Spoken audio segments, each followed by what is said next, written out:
The king in the north! The king in the north!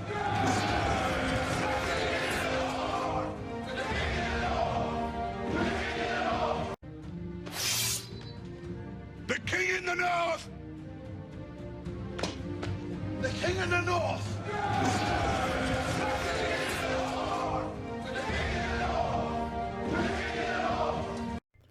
Yo, as always, like, share, subscribe. Now let's just get into it. So I asked y'all to drop me questions below. Y'all did, so let's go. First question from Michigan Go Blue 1234. Appreciate the comment, bro. He says, "What do you think JJ needs to improve on most this offseason?" Well, what he needs to improve on most is probably, I'm just going to say everything that JJ needs to improve on. One, he needs to gain more weight, muscle. He needs to get bigger so they can trust him to run the ball and not get flatlined by somebody. That's one. Two, I would say he needs to work on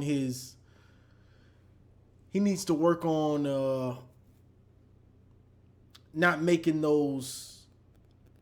trying to get a touchdown on every play, which he slowly got that out of his game somewhat, but he needs to fine tune it a little bit more, but you still want him to do it. Three, I would say leading his receivers, because if you just watch some of his passes that he had open receivers where if he leads them, they can catch and run and get more yards. A lot of the time he would throw it where they are instead of where they will be. So I'd like to see him leading the receivers more so way they can run up under the ball and keep running. And four, I would say progression. He needs to work on going through his progressions a little bit more. And that comes with being comfortable in the offense and knowing it from front to back and also understanding defenses. So all of these things are things that he can get better on. Weight, not trying to get it all in one play, reading the field and reading defenses. So all of these things are progression. You just hope he's getting the coaching and he has the understanding to take that next step. Let's see. Soup Nest 2002 says, "How much of an impact will Chris Partridge be for the linebackers?" From what I understand from Chris Partridge, the big thing about him is he's one of the nation's best recruiters. So with him coming back and taking the job, you should see the recruiting go up in the linebackers and on the defense even more than it already is. Now, something that I would like to see with him being there is the linebackers in zone.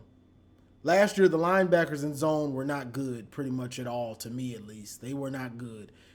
That's one thing. And also the physicality. The linebacker, you got to hit. That's what's expected of you, is to hit. Now, the recruiting, I'm for sure he will have the impact on. Those other two things, we'll wait and see. Let's just keep our fingers crossed. Let's see. Soup Nest 2002 with another question says, "Will our defense be better this year? Will the offense open up this year?" The defense, it's hard to say. The defense will be good this year, but you've got some holes to fill. Who's going to be that other corner on the other side of Will Johnson? That's a big position. The other outside corner, will it be Walker? Will it be McBurrows? I'm not sure yet. They're saying Walker, but you can't take nothing from the spring, and you have to take that with the finest grain of salt, because Harbaugh will hype up anybody in the spring. He does it. That's just what he does. He'll hype up anybody where you're thinking they could go to the NFL right now. and then they never play. He did it with A.J. Henning last year. He said they were going to use him like Debo Samuel. A.J. Henning barely saw the field unless it was punt return. So you can't take that from nothing with Harbaugh in the spring. But that corner position, you lose Mozzie, you lose Mike Morris, and you lose DJ Turner and Jamon Green. So you got some holes to fill, but the defense, I expected to be about as good as last year, honestly, because it's just the caliber of players. Now, you also hopefully have Nakahil Green back. Hopefully you have, and the linebacker from Nebraska. You've got him stepping in, and you've got some of these young boys. Mason Graham should get better. Kenneth Grant. You know what I'm saying? You got the edge rusher. So I expect the defense to at least be as good as last year. And it's possible it could be better. It's possible. It's very possible. Let's see. Will the offense open up this year? Now that's a good question. But with Harbaugh, you just never know. You know, he's content. You got two backs.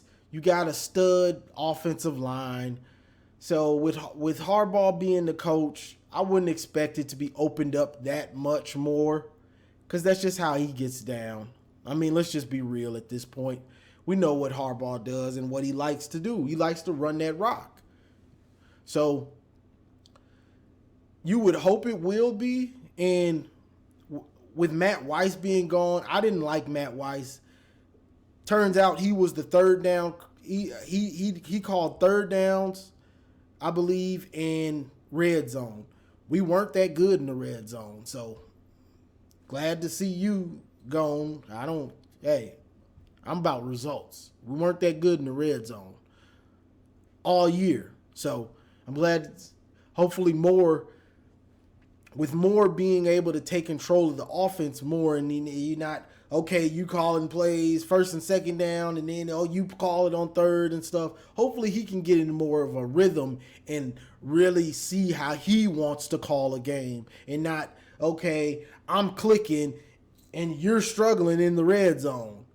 That's just not something good. So hopefully with more having control, he can really find himself as a play caller and get in rhythms. So when he's clicking, everything's clicking because he's controlling it. You know what I'm saying? But I wouldn't expect us to really open it up where JJ's going to be slinging it all over like that. Now, the only way I can see us doing that is if JJ takes that jump to where it's like, all right, this dude is shredding the offense. I mean, our starting defense.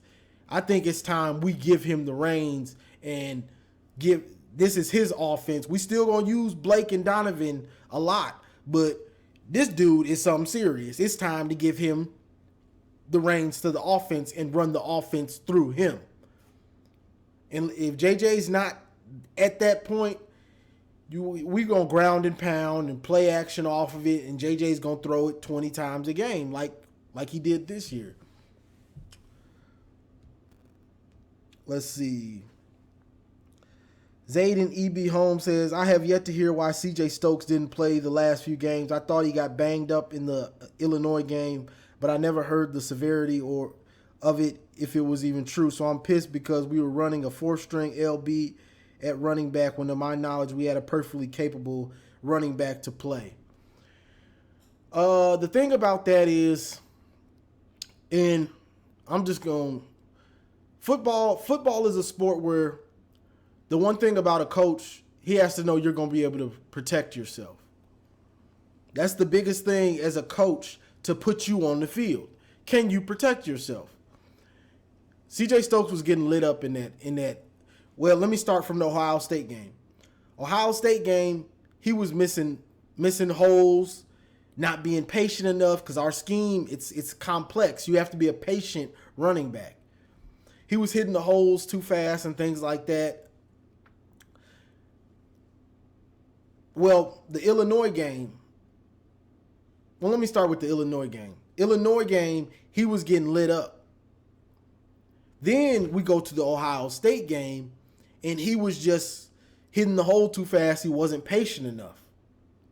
So by the time playoff time came, I'm not sure why he didn't get any snaps in the playoff games. It could be because he fumbled before. It could be because he just didn't click and get the offense because it's a patient running scheme. Like, that's why you see Donovan and Blake kind of stutter step, then explode. Kind of go 50%, then hit 100%.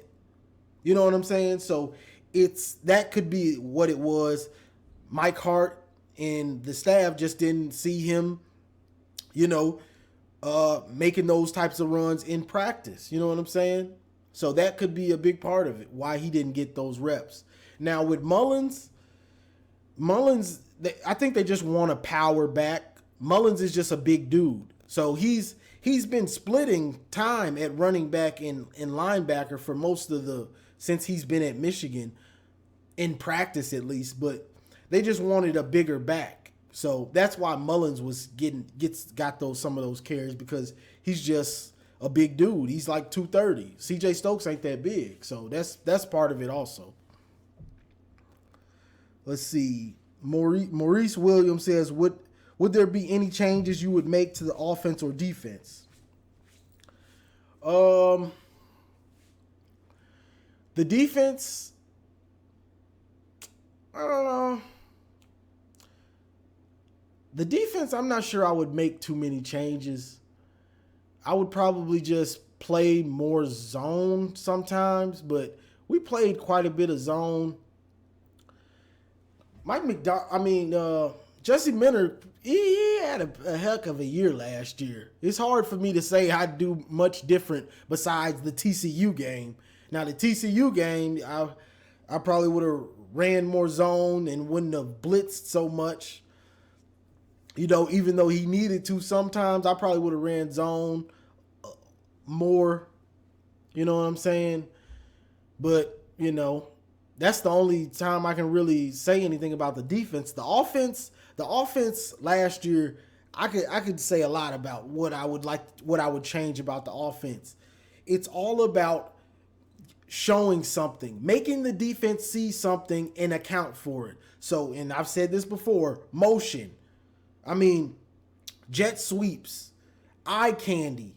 That's the jet sweep, and that's the reverse motions and things like that. All of that eye candy makes the defense hesitate.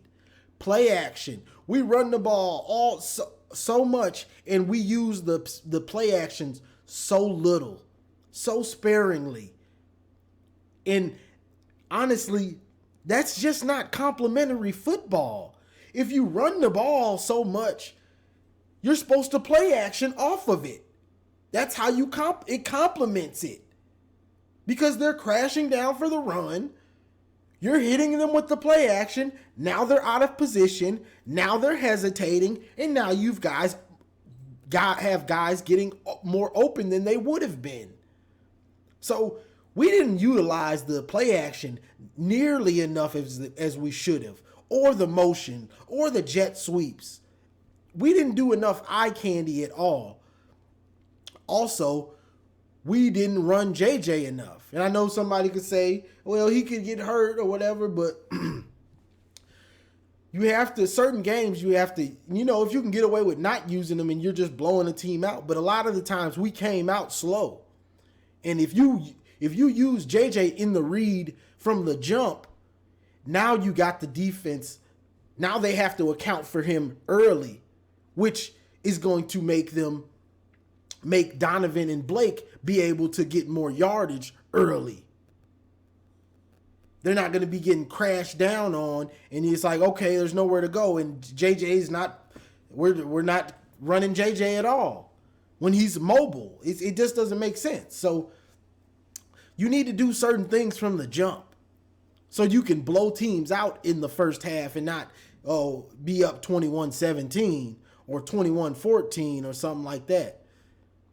No, we want to be up 35-14 going into half because they're totally confused. They don't know who to stop. They're crashing down on the running back, and JJ's taking it. They're crashing down on JJ, and the running back's taking it. They're crashing down. Oh, it's an RP. Oh, it's a play action. Wide open. So all these things, if they just take all of those things and use them enough, this offense can be very explosive. But they have to use all the tools. Use AJ Henning on those jet sweeps. Fake those jet sweeps. Play action off those jet sweeps. Use all that eye candy. Use those reverses. Use JJ's legs. You have to use all this stuff if you want to be as explosive as you can be and blow teams out in the first half. Use those play actions consistently. So that's it right there. The Ball Drills, appreciate the comment, says, what are your thoughts on Moore's promotion to full-time OC? I think it's good because I didn't care for Matt Weiss. When I found out he was calling plays third down and in red zone, I was like, okay, good loss. Because we weren't good in the red zone, and I touched on this earlier. He wasn't good in the red zone for most of the year. He was just running it straight ahead, running it straight ahead. Like, his red zone play calls were so basic and vanilla, and you could see them coming. Later in the year, you could see certain calls coming, like that little screen to Ronnie Bell. Like in the TCU game, it was obvious that's what they're gonna do. He just didn't have any imagination in the red zone. So I'm glad to see him gone, and Moore can take control of this offense, and you don't have I'm calling plays, I'm clicking, oh, now you're calling plays and you're not clicking. You know what I'm saying? So you got one guy that you can trust in, and he can make this offense his own and not have to, give up play calls in the red zone or in short yardage and things like that, the third downs and stuff. Michigan Go Blue 1334 says, what's your record prediction? Man, tough games at Penn State and Minnesota. Record prediction, I'm predicting undefeated. Regular season. Now with the playoffs, we'll see who we might have to face or whatever. But the regular season, I'm expecting us to go undefeated again. Michigan is loaded. Michigan is loaded on offense and on defense. Even if you just got a question right now, the only real question on defense is, can we get a consistent pass rush when we've got some edge rushers coming in, whether transfer or from recruiting, and we've got some young guys that are getting older, hopefully getting better. So the only real question is that other corner. So, yeah, that's something to worry about. But the way Will Johnson is looking from last year, so don't be surprised if he has a big jump to where they don't want to throw over there. So now you can shade your coverage over to whoever's on that other outside corner. So I'm expecting the offense is loaded, the defense is loaded. I'm expecting us to do the same thing we did this year, run through pretty much everybody and make the playoff. However that looks, I'm expecting Michigan to make the playoff again.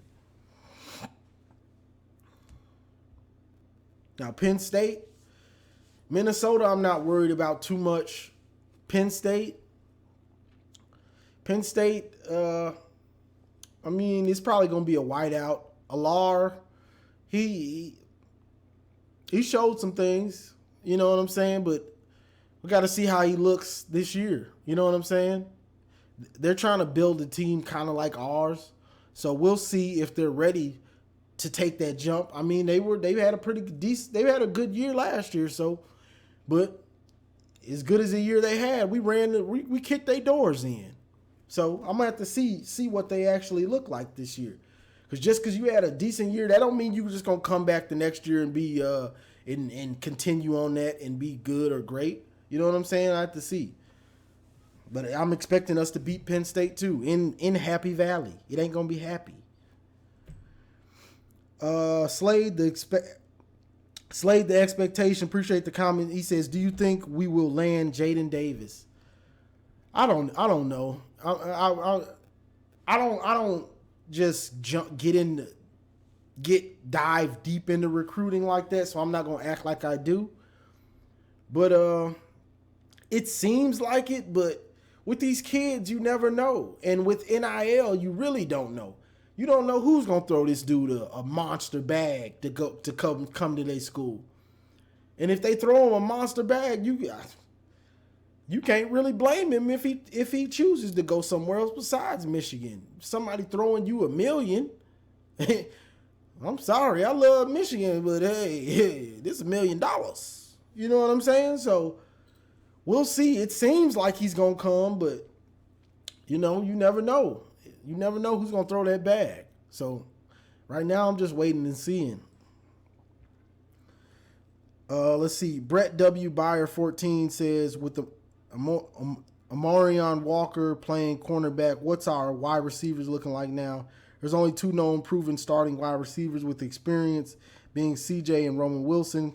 Clemens is mostly unknown, who just had a good 22 spring game showing a year ago. Losing Amarion Walker, who supposedly has crazy speed, is a huge loss to the offense. Yeah, I was kind of surprised by that, honestly. Because, I mean, you got CJ and you got Roman. We'll see what AJ Henning, what they've got in store for him.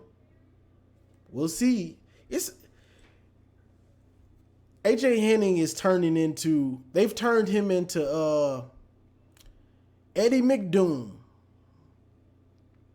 They've turned him into McDoom to where he's a punt returner and he gets jet sweeps. And honestly, they barely did jet sweeps last year, so he really was just a punt returner. And to me, you need to utilize him more. Run some screens for him. Like, this is something that bothers me. When you have fast guys, the goal is to just figure out how to get them the ball. Like, it's not something you have to really... it's not something you just have to really scheme up that much. Screens, reverses, jet sweeps. You know what I'm saying? Pick plays. Like, it's not that hard. The dude is fast. Figure out how to get him the ball. So you got CJ, Roman Wilson, AJ Henning, and what's his name? Clemens. And the way we throw the ball, 3 receivers, as long as they got 3, they kind of straight, because they don't utilize a lot of the receivers anyway. You know what I mean? I mean, you never know who's going to get hurt, but, they just don't utilize a lot of the receivers. Then plus you got Loveland at tight end. He's going to get a bunch of targets this year. So it's not as big of a problem as other schools, like at another school that it might be. Because at Michigan, we're going to run the ball a lot. So you got your 2 starters, and then whoever's in the slot or that third receiver, you know what I'm saying? It ain't that big of a deal, but we'll see. As long as nobody gets hurt, it's not. If somehow, knock on wood, CJ and Roman are dinged up, and Roman gets dinged up, but Clemens should be ready to step in. Now, if CJ and Roman Wilson got hurt, it could be a problem. Kicking Chicken says, so how much will the offense change? How much will they put on JJ on the passing game? Michigan is known for running. I pretty much already answered that one, bro. Unless JJ has taken a big step, it's going to be more of the same for the most part on offense. Now, if he's taking that big jump, then you can expect him to get the reins, and it's his offense and not Blake Corum and Donovan Edwards. But we got to wait and see if he's taking that jump. You can't take nothing from spring. You can't take nothing from fall camp. All you can do is wait until you see, until the games start and we see pretty much. Stephen Brown, what up, bro? He says, now that Michigan has conquered the team down south, are your expectations that they go 13-0 again and win at least one playoff game? And would anything less be a failure? Yeah, I'm expecting they go 13-0 and win at least a playoff game. If they don't do that, it's kind of a failure. If they go 13-0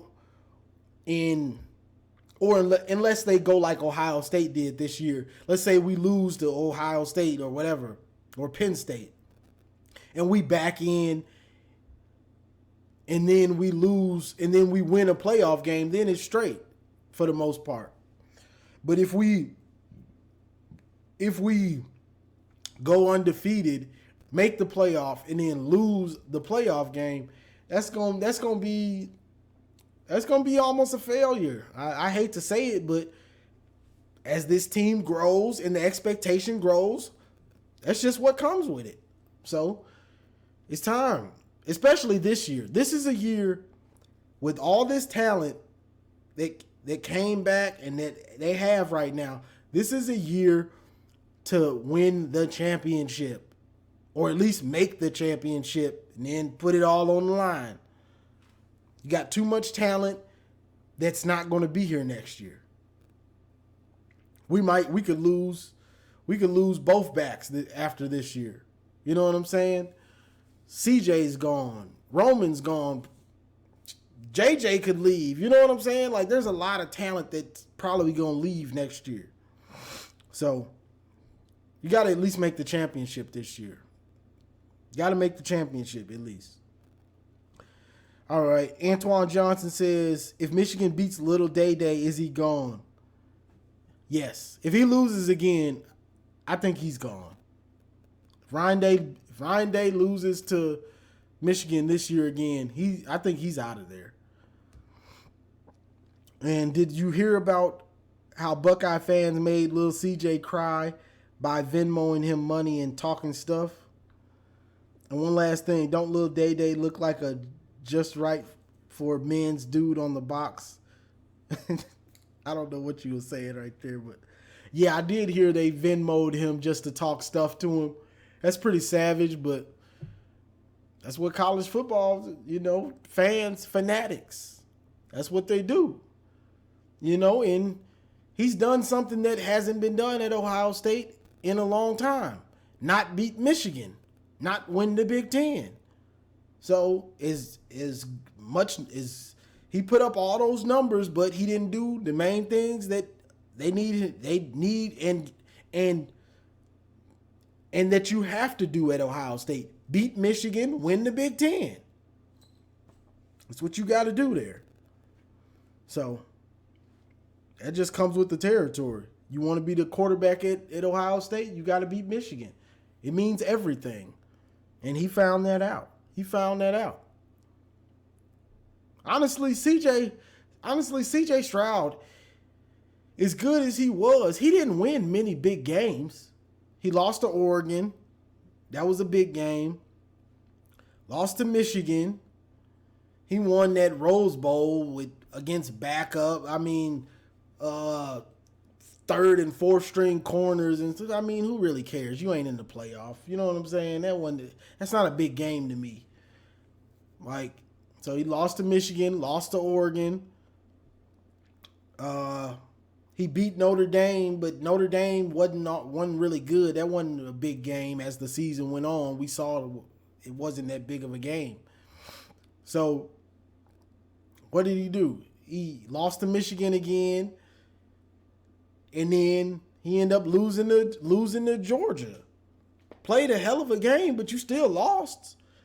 You can blame the kicker, but you putting it on the kicker. Get closer. You know what I'm saying? So he didn't win many big games, honestly. Let's see. Ben Clark says, go blue. Yes, sir. Last question. Jay Marion says, when U of M beats OSU again, does OSU keep day and accept going 11-1 every year, losing to U of M, or gamble and hire another coach and possibly risk going 9-3, 8-4, or worse? I think he's gone. I think he's gone if he loses to us again. I just can't see them handling a third straight loss to Michigan and letting it go. Now, if they get another coach, they do risk the fact that the coach might not be that good. You know what I'm saying? Or his scheme might be different, a little bit different than Ryan Day's. You know what I'm saying? And players might have an adjustment period. You know what I'm saying? They do have that risk, but I just don't see them living with Ryan Day constantly losing to Michigan. Now that he's got his players, his scheme and everything, and they're starting to become soft, at least when it comes to playing Michigan. You getting ran on for 2-something, and you know what I'm saying? And also, as great as your offense is, Michigan, and I done went on rants, Michigan has shut you down for the most part the last 2 years, holding the team to 27 and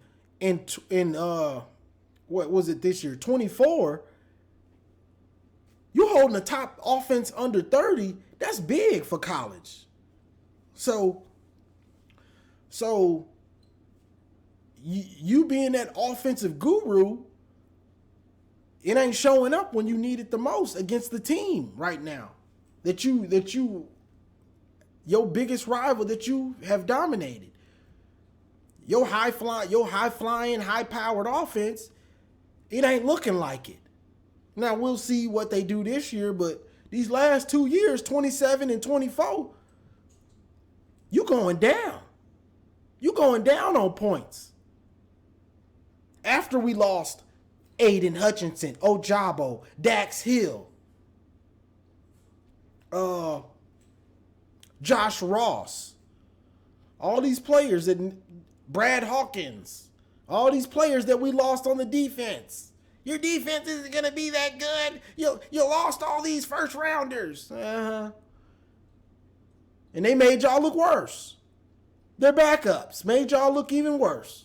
So we'll see, but that's something into it too. Like your high-powered offense is slowly not looking high-powered against Michigan. They seem to have your number. So, that's just something they're gonna have to deal with and see. You know what I'm saying? Because I just can't see them keeping him if he loses again. But you never know. You know what I'm saying? You never know. We'll see. We'll see. But that's all I got for this one, y'all. I ain't been making videos, and my voice getting raspy. I ain't been talking like this. But that's all I got. I appreciate the questions and comments. I'll probably post another one. I'm not sure when I'll go live again. I just been kind of busy with work. But I appreciate it. I'll probably post another one for y'all can drop some new questions. But as always, like, share, subscribe. And as always, go blue. It's great to be